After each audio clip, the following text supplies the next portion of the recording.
What's going on, guys? Back with another video. Just wanted to give you guys a quick weight loss update. So a lot of you guys who have been following my weight loss journey, and I appreciate you guys following it. You guys have been really supportive. It's been not a difficult journey, but it's definitely been something that that's forced me to be patient, which I already knew because I've lost 50 pounds twice on separate occasions. This time I'm trying to lose a total of 130 pounds. So I weighed myself this morning, and I'm officially down 40 pounds, 40. Yeah, it's a pretty big deal. The last update I did, I think I lost about 30 pounds, so I've lost another 10 pounds since then. My starting weight was around 305 pounds, and now I'm down to 265. So in terms of what am I doing, some of you might be asking, "Hey, John, what are you doing to lose, all this awesome weight, in a relatively short period of time?" I'd say short, but I think it's it might be a normal timeline. I've lost 40 pounds in about 4 months, 4.5 months. I don't want to lose it too quickly because I've noticed that when I lose weight really quickly in the past, the chances of me regaining that weight also go up. So right now I'm just trying to figure out what works and kind of find something that's sustainable because I don't want to regain the weight, right? I don't want to go on a super strict diet. I don't want to go on like a super strict like kind of like a I don't know, boot camp when it comes to losing weight. So I'm trying to. I'm basically taking the slow but steady approach. One of the or two of the really main big things that I think is making a big difference is that I'm tracking my steps. I'm trying to get about 10, 12,000 steps a day. I usually get 10, but there are times where I walk a lot, so I get 12. So I think that balances things out. But even 10,000 steps a day, sometimes if I don't, if I don't start walking up, if I if I don't start waking up early and walking, early in the morning, not early, but like around before I start my day, basically, then I realize that I'm falling behind, and then I have to do all these, I have to do extra work just to, make sure I get my steps in. So, it's a lot. 10,000 steps. It might not sound like a lot, but it is. It's a full-time job in itself because, like I said, if I don't wake up early in the morning and if I don't get at least 3, 4,000 steps in the morning, then I'm falling behind. So then I got to make it up, during the day or after work, in the evening. But the thing I like about walking is that it gives me a chance to kind of like explore new places in the sense that like if there's somewhere I want to be, or if there's somewhere that I want to go I've never been, or maybe I haven't really paid a lot of attention to, I'll go there and walk. It doesn't I don't have to be in a specific place, like, right, for like example, a gym. I have to be wherever the gym is, but for walking I could literally be anywhere, and as long as I'm walking, then I'm getting my steps in, I'm getting my quote unquote workout in, and that's something that I've really grown to appreciate because up until this point I thought in order to lose weight, like, I'd have to run a few miles a day. I'd have to for me, I grew up playing basketball, so I thought I would have to get back to playing basketball, which I can, but it's hard to do it 5, 6 days a week when you work 9 to 5, when you work on a set schedule, because in the morning you're kind of getting ready to go to work, and after work you're kind of tired, and if you don't feel like playing a game, like if you don't feel like running 3-on-3 or 4-on-4 or whatever full court, then it's gonna be tough. So that's one of the things I like about walking. It's very low impact. It doesn't take a lot of energy, but after a while, after get to around 5, 6,000 steps, you do feel yourself getting tired, especially if you do it every day like I do. I don't know if I really give myself a day off when it comes to walking. Even if I don't feel like walking, I'll try to get 5, 6,000 steps in, but that's rare because most of the time I am I am walking about 10, 12,000 steps a day. For me, one of the ways that I do it is like if I go somewhere, I park far, and like, for example, if I go to the grocery store, I'll park far. I'll park on the other side of the parking lot, and I'll walk to the store, and then obviously I'm gonna walk in the store, around the store, and then I'll have to do that same walk back to my car. So that's probably 1,500 steps right there. So just little hacks like that, it really adds up throughout the day. If you're someone that wants to lose weight, but you don't really want to jog. I'm gonna be honest with you guys. I'm not a big jogger. I don't like running. I don't like running or jogging unless, like, it's it's something where I'm being mentally challenged, like for example, like tennis or basketball. Like, I'm focused on getting something done. But when I'm just like jogging or running around the street or around the park, that that bores the crap out of me. So that's not something I do unless I have to. So, but yeah, and the funny thing is that the way it started off, I didn't start walking all these steps just to lose weight. For me, it began with as a way to de-stress, right? As a way to clear my mind, because I realized that when I go on walks, I feel a lot better, even if it's only for 20, 30 minutes, 45 minutes, whatever. It made a huge difference. And I wasn't eating super clean, but I was eating a lot better than I was before. And 3 months in, and I weighed myself. I'm like, wow, I'm down 30 pounds, and that's when I discovered the power of walking.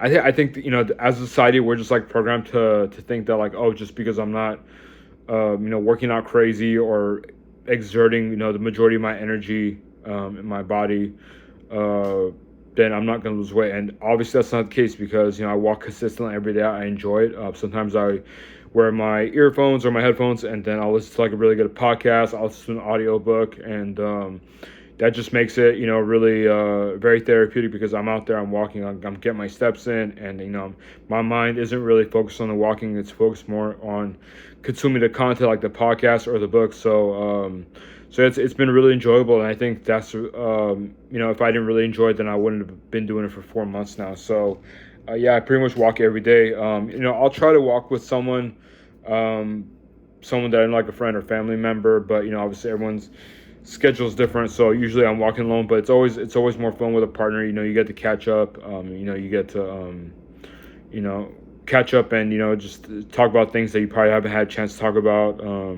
Maybe have like a light dinner and then go walking. Also, walking after you eat something is also really beneficial, because I noticed that if I have, because the thing is that I consume about 200 grams of protein every day, right? So especially after my lunch, which has about 100 grams of protein, I have to go on a walk, because it's a lot of food, it's a lot of protein, and just going on a walk helps me digest it that much faster. So yeah, if you think about when to walk, usually after having a good, okay, I'm glad I brought that up, because the optimal times to walk for me, and it might be beneficial to you, is when you wake up, because before you get to work, like after you wake up, because that helps you set the mood for a day, right? You went on a walk, you got some steps in, you cleared your mind, and you're ready to go on a walk. And then maybe during lunchtime, right after you eat, and then after work, maybe you had a stressful day, maybe you had a lot of things going on at work. Going on a walk that's probably that's arguably the best time to go on a walk. It's also really important to go on a walk in an area where you feel safe. One of the things that I noticed is that I don't like walking in busy parking lots, because I actually almost got run over today. Someone had a stop sign, they weren't paying attention to it, and then I had to stop walking just to get their attention. I think they were distracted.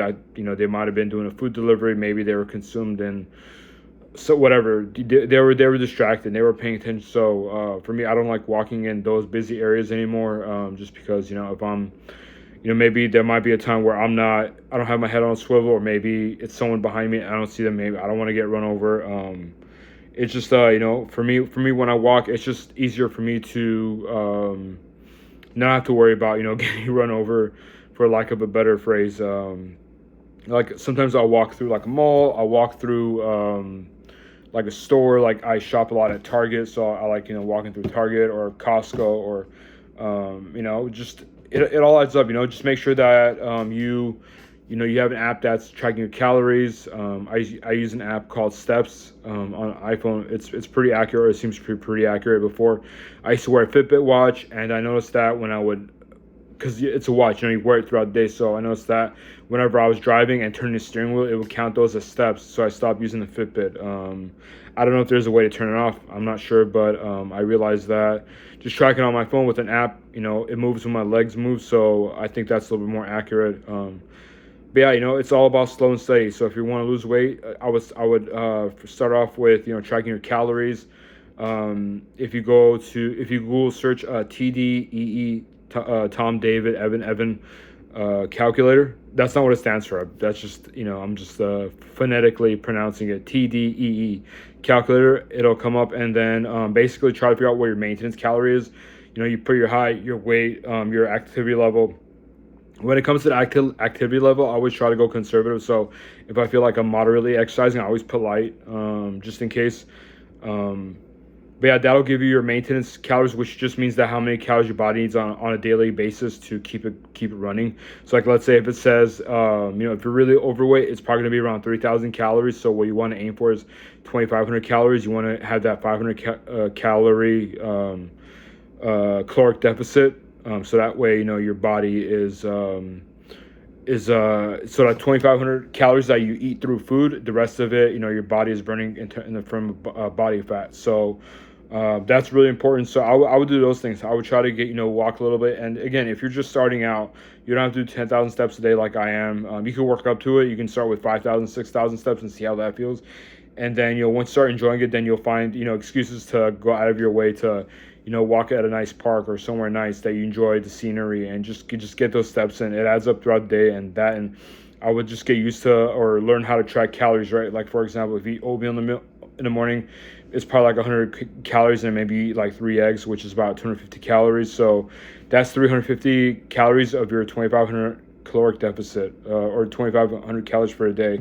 But yeah, it's really important to use that calculator, because the average, you don't want to go up based on average diet. Average caloric intake for the average American is about 2,000. So I would really use that calculator, because you might be able to eat a little bit more. But the thing is that once you lose weight and you get to a lower weight, then you start have to cut back on calories, because your maintenance is going down. So you have to adjust that 500 calories. So like, let's say you lose 30-40 pounds, and all of a sudden now your maintenance calories is about 2,600 calories. So now you have to consume 2,100 calories. But again, don't worry about that for right now. If you're trying to lose weight, just figure out what your maintenance calories is, deduct 500 from it, and just track your steps. Go around walking, get some steps in, and I hope that helps. But by the way, this is supposed to be a quick video. It's 12 minutes in.